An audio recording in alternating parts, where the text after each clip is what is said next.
हिंदुस्तान को एथलेटिक्स में पहला मेडल दिलाने वाले नीरज चोपड़ा आज हिंदुस्तान वापस लौटेंगे, जहां उनके जोरदार स्वागत की तैयारियां चल रही हैं। नीरज चोपड़ा आज करीब 5 बजे दिल्ली पहुंचेंगे। नीरज के साथ ओलंपिक में ब्रॉन्ज जीतने वाली हॉकी टीम के भी खिलाड़ी होंगे। टोक्यो ओलंपिक में पदक जीतने वाले खिलाड़ियों के लिए आज दिल्ली के मेजर ध्यानचंद स्टेडियम में बधाई और सम्मानित करने का कार्यक्रम रखा गया है। इस कार्यक्रम में अपने नेशनल हीरो को बधाई देने के लिए स्टेडियम में काफी संख्या में लोगों के होने की संभावना है।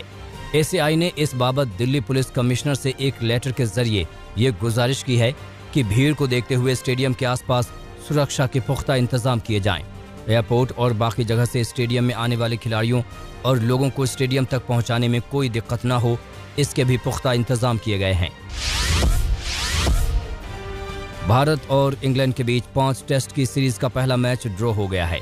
बारिश की वजह से 5वें दिन एक भी गेंद का खेल नहीं हो सका। दिन में कई बार बारिश रुकी, लेकिन जब कवर हटाकर मैच कराने की कोशिश हुई, बारिश दोबारा शुरू हो गई। भारत को मैच जीतने के लिए 157 रन और बनाने थे और उसके 9 विकेट बाकी थे, जहां बारिश ने टीम इंडिया की जीत की उम्मीदों को धो दिया। आज से दिल्ली में 10वीं और 12वीं की क्लास शुरू हो रही हैं। दिल्ली सरकार की ओर से जारी आदेश के मुताबिक दिल्ली में 10वीं और 12वीं क्लास के छात्र एडमिशन से जुड़े काम के लिए स्कूल जा सकते हैं। बोर्ड परीक्षाओं के लिए छात्रों को गाइडेंस और प्रैक्टिकल के लिए स्कूल में उपस्थित होने की अनुमति दी गई है। शिक्षा निदेशालय इस संबंध में दिशा निर्देश जारी करेगा ताकि कोविड नियमों का पालन किया जा सके और बच्चों की सुरक्षा भी सुनिश्चित की जा सके। इसके अलावा राजधानी दिल्ली में आज से सभी साप्ताहिक बाजार फिर से खुल रहे हैं।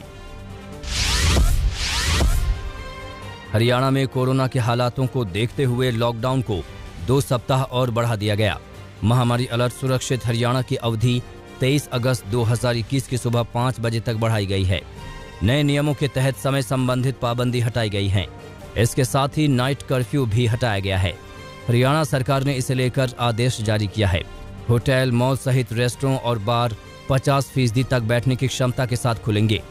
धार्मिक स्थलों को एक बार में 50 लोगों के साथ खोलने की अनुमति है।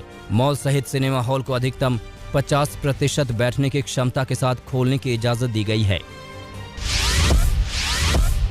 टेरर फंडिंग को लेकर राष्ट्रीय जांच एजेंसी ने अब तक का सबसे बड़ा ऑपरेशन चलाया, जहां जम्मू कश्मीर के जिलों के 50 से ज्यादा ठिकानों पर छापेमारी की गई।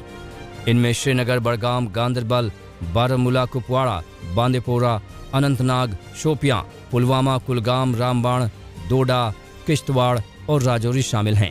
सूत्रों के मुताबिक ये छापेमारी जमात इस्लामी के ठिकानों पर की गई।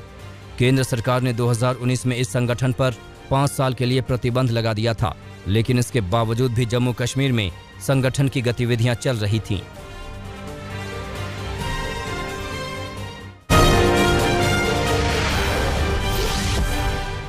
प्रधानमंत्री नरेंद्र मोदी पीएम किसान सम्मान निधि योजना की अगली किश्त आज जारी करेंगे। प्रधानमंत्री मोदी आज दोपहर 12:30 बजे वीडियो कॉन्फ्रेंसिंग के जरिए योजना से जुड़े 9 करोड़ 75 लाख से अधिक लाभार्थी किसानों को 19,500 करोड़ रुपए ट्रांसफर करेंगे। प्रधानमंत्री किसान सम्मान निधि योजना के तहत रजिस्टर्ड किसान परिवारों को 6,000 रुपए प्रति वर्ष की आर्थिक मदद दी जाती है, जिसमें किसानों को हर 4 महीने में 2,000 रुपए की राशि दी जाती है। यूपी के 2 दिनों के दौरे पर पहुंचे बीजेपी अध्यक्ष जेपी नड्डा ने पार्टी की चुनावी तैयारियों का जायजा लिया। रविवार को आगरा में जेपी नड्डा अलग अलग कार्यक्रम में शामिल हुए।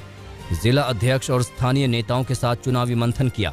इसके साथ बीजेपी अध्यक्ष ने डॉक्टर से जुड़े एक कार्यक्रम में कोरोना काल में योगी सरकार के कामकाज की जमकर तारीफ की। डॉक्टर्स के एक कार्यक्रम में योगी आदित्यनाथ ने कहा कि कोरोना की तीसरी लहर को लेकर यूपी में प्रशासन पूरी तरह से तैयार है। हर जिले में ऑक्सीजन प्लांट बनाए गए हैं, साथ ही 100 आईसीयू बेड का इंतजाम किया गया है। इस महामारी के दौरान हमने ऑक्सीजन के बारे में देखा होगा। ऑक्सीजन पहुंचाने का कार्य भारत सरकार ने जिस युद्ध स्तर पर किया था वह सबके सामने है। आज उत्तर प्रदेश में हर जनपद को ऑक्सीजन के क्षेत्र में आत्मनिर्भर बनाने की दिशा में कार्य प्रारंभ हो रहा है। 552 ऑक्सीजन प्लांट वर्तमान में हम उत्तर प्रदेश के अंदर अलग अलग जनपदों में स्थापित करने जा रहे हैं। असम और मिजोरम के सीमा विवाद के बीच असम के मुख्यमंत्री हेमंत बिस्व शर्मा आज प्रधानमंत्री नरेंद्र मोदी से मुलाकात करेंगे। इस दौरान उनके साथ असम के कई सांसद भी मौजूद रहेंगे। बीते दिनों असम और मिजोरम के बीच सीमा विवाद को लेकर झड़प हुई थी। तनाव के बीच दोनों राज्यों के मुख्यमंत्रियों ने बातचीत के जरिए विवाद सुलझाने को कहा है। टीएमसी के महासचिव अभिषेक बनर्जी ने त्रिपुरा की बीजेपी सरकार पर हमला बोला है।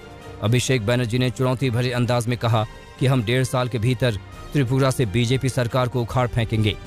आज तक से बातचीत में अभिषेक बनर्जी ने कहा कि बीजेपी डबल इंजन की सरकार की बात करती है और यहां हमारे ऊपर हमला होता है। त्रिपुरा के दौरे पर गए अभिषेक बनर्जी को कई जगहों पर विरोध का सामना करना पड़ा।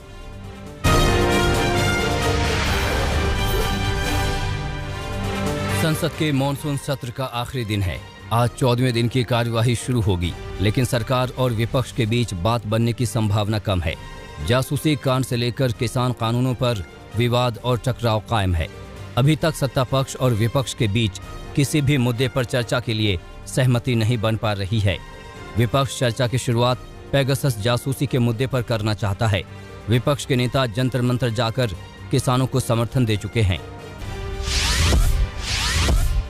समाजवादी पार्टी आज से यूपी में पिछड़ा वर्ग सम्मेलन शुरू करेगी। सपा नेता राजपाल कश्यप के नेतृत्व में पहला सम्मेलन कानपुर में होगा। 15 अगस्त को फतेहपुर में आखिरी सम्मेलन होगा। 11 अगस्त को झांसी, 12 अगस्त को महोबा, 13 अगस्त को हमीरपुर में सम्मेलन होगा। 14 अगस्त को कानपुर ग्रामीण और फिर 15 अगस्त को फतेहपुर में पिछड़ा वर्ग सम्मेलन होगा। समाजवादी पार्टी की नज़र ब्राह्मण वोट बैंक पर भी है। पार्टी ब्राह्मण सम्मेलन करेगी। यूपी के चुनाव के मद्देनजर कांग्रेस भी एक्शन मोड में है। कांग्रेस 403 सीटों पर विरोध प्रदर्शन को शुरू करने जा रही है। नारा दिया गया है, बीजेपी गद्दी छोड़ो। रणनीति ये है कि हर क्षेत्र के मुख्य बाजार में 5 किलोमीटर तक रैली निकालकर बीजेपी के खिलाफ नारेबाजी की जाए। प्रधानमंत्री नरेंद्र मोदी आज संयुक्त राष्ट्र सुरक्षा परिषद में समुद्री सुरक्षा के मुद्दे पर खुली बहस की अध्यक्षता करेंगे। विदेश मंत्रालय ने एक बयान में कहा कि वीडियो कॉन्फ्रेंसिंग के जरिए होने वाली ये बैठक भारतीय समयानुसार शाम 5:30 बजे शुरू होगी। इस बहस में सुरक्षा परिषद के सदस्य देशों के राष्ट्राध्यक्षों और वहां की सरकारों के शामिल होने की संभावना है।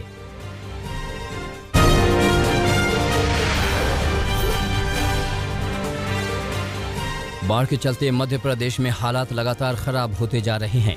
ग्वालियर, शिवपुरी, श्योपुर, गुना के कई इलाकों में लोगों को बाढ़ की मार झेलनी पड़ रही है, तो वहीं दतिया, अशोकनगर, भिंड, मुरैना में भी बारिश से काफी नुकसान हुआ है। बाढ़ से मध्य प्रदेश के 1250 गांव प्रभावित हैं। अब तक करीब 30,000 लोगों को सुरक्षित जगहों तक पहुंचाया जा चुका है। राहत और बचाव के काम के लिए एनडीआरएफ की 8 और एसडीआरएफ की 29 टीमें तैनात की गई हैं। पीएम मोदी ने बाढ़ की मुसीबत झेल रहे मध्य प्रदेश के लोगों को हर संभव मदद का भरोसा दिलाया है। केंद्रीय मंत्री ज्योतिरादित्य सिंधिया ने एमपी के बाढ़ प्रभावित ग्वालियर और चंबल संभाग का दौरा किया। सबसे पहले सिंधिया अशोकनगर जिले में आपदा प्रभावित इलाकों में पहुंचे और वहां लोगों की समस्याएं सुनी। सिंधिया ने कहा कि केंद्र और राज्य सरकार बाढ़ पीड़ितों तक जल्द मदद पहुंचाने में लगी है और वो खुद भी राहत काम की मॉनिटरिंग कर रहे हैं। इसके बाद उन्होंने अधिकारियों के साथ बैठक कर बाढ़ पीड़ितों तक जल्द मदद पहुंचाने के निर्देश दिए। जितना हम कहें वो कम है। लोगों की जानें गई हैं, माल हानि हुई है, घर की हानि हुई है, फसल की हानि हुई है, पशु की हानि हुई है। और जो दृश्य हमने देखे हैं, हमारी पूरी कोशिश रही है केंद्र और राज्य सरकार दोनों मिलकर एकजुट होकर जनता की सेवा में लगें। यूपी में वाराणसी में भी बाढ़ का खतरा बढ़ता जा रहा है। वाराणसी में गंगा नदी खतरे के निशान के करीब पहुंच गई है। गंगा नदी में पानी बढ़ने से किनारे के घाट डूब गए हैं। ऐसे में पंडित पुरोहितों को सड़कों पर अपनी चौकियां लगानी पड़ रही हैं। बाढ़ के खतरे को देखते हुए जिला प्रशासन ने अलर्ट जारी कर दिया है। नाविकों और गोताखोरों को तैयार रहने का निर्देश है ताकि बाढ़ का संकट बढ़ने पर उनकी मदद ली जा सके। बहुत परेशानी है सर, जो है घाट सड़क पर पानी पहुंच गया है और सड़क पर आने जाने वालों को परेशानी हो गई है। हम लोग जो है पंडा पुजारी जो है सड़क पर आ गए हैं सब अठरा पटरा जो है एकदम हटा बढ़ा रहे हैं। रोजगार की बात करें, रोजगार हम लोगों का एकदम खत्म हो गया। गंगा नदी के बढ़ते जलस्तर का असर मिर्जापुर में भी दिखाई दे रहा है। यहाँ गंगा नदी का पानी 4 सेंटीमीटर प्रति घंटे की रफ्तार से बढ़ रहा है। ऐसे में अब खेत मैदान को डुबोते हुए बाढ़ का पानी घरों की दहलीज तक पहुंचने लगा है। बाढ़ से सबसे ज्यादा प्रभावित सदर तहसील के हरसिंहपुर और मल्लेपुर गांव हैं। बढ़ते खतरे को देखते हुए मिर्जापुर के जिला अधिकारियों ने इन दोनों गांवों का जायजा लिया और अधिकारियों को बाढ़ पीड़ितों तक मदद पहुंचाने का निर्देश दिया। अगर पानी बढ़ा तो बहुत ज़्यादा दिक्कत आ जाएगी। ठीक है, रहने के लिए भी सुविधा नहीं रहेगा। प्लान करने मजबूर होंगे। तो कभी इधर जिला प्रशासन या कोई अधिकारी कर्मचारी आया आप लोग को अलर्ट करने? क्या नहीं, अभी तो कोई प्रशासन यहाँ पर नहीं आया कोई भी। तो क्या मांग करते हैं आप लोग? भाई हम ये चाहते हैं कि प्रशासन कुछ सुविधा दे यहाँ पे, और क्या। तो कितना मतलब नुकसान हुआ होगा फसल? या फसल तो बहुत ज़्यादा नुकसान हुआ है, सब डूब गए, सब एकदम फसल डूब गए। पहाड़ों पर लगातार हो रही बारिश के चलते हल्द्वानी में नदी नाले उफान पर आ गए हैं, जिसके चलते रिहायशी इलाके में पानी भर रहा है। हालात को देखते हुए पुलिस और एसडीआरएफ की टीमों को 24 घंटे अलर्ट पर रहने को कहा गया है। नाले के आसपास रहने वाले लोगों को भी चेतावनी दी गई और नाले के पास नहीं जाने की अपील की गई है। पहाड़ों पर बारिश अब भी आफत बनकर बरस रही है। ऋषिकेश में भारी बारिश के चलते नदी में अचानक पानी आ गया, जिससे नदी की तेज धारा में एक कार फंस गई। कार सवार लोगों ने किसी तरह भागकर अपनी जान बचाई। बाद में गांव वालों की मदद से नदी में फंसी कार को बाहर निकाला गया।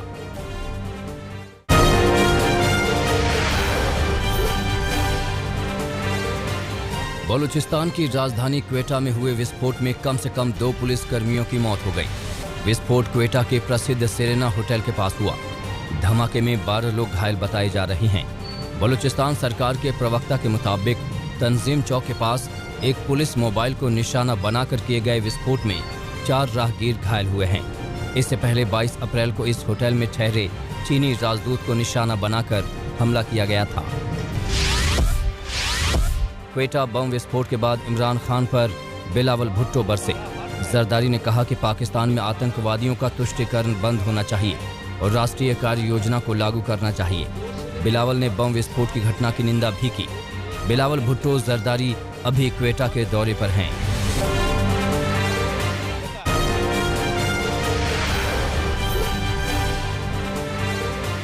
गुजरात के अमरेली में दर्दनाक हादसे में 8 लोगों की मौत हो गई है।